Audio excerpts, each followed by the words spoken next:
Наместо пакување куфери за јадранското приморје, голем дел од младите кадри годинава решија да останат во домашните објекти, а анализите покажуваат стагнација на трендот на заминување на сезонска работа во странство, вели универзитетскиот професор Климент Наумов. По долгогодишна борба со недостигот на работници, газдите конечно го одврзаа кесето. Трендот на заминување почнува да се намалува, а сходно на тоа се зголемуваат и платите во гостителството, а со зголемувањето и на минималната плата, веќе во март месец беше официјално изголемена минималната плата, веќе за некои процентни бодови се зголемува и минималната плата и во угостителството, која што не е на минималец, значи малку повисоко од минималец, се движат, значи најниската плата е некаде 500 евра за салатер, за помошник во кујна, а веќе за погорните позиции се движат и до 1200-300 евра.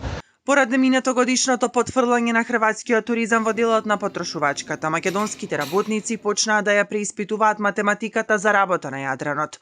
Доколку во 2024 година со плата од 1200 евра во Хрватска можеше да се заштеди половина. Лани со поскапувањето на храната и сместувањето, чистата заработка на македонските печалбари се изедначи со платите во домашните елитни хотели. Платата која што ја добива ваквите играчи во Хрватска изминатите неколку години.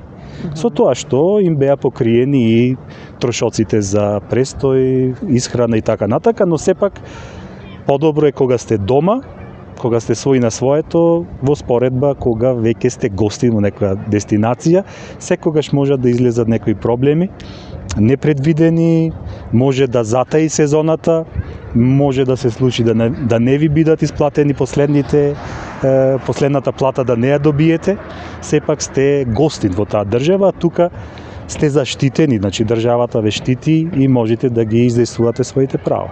Дали овој тренд ќе продолжи, зависи исклучиво од континуитетот на подобрување на работничките права.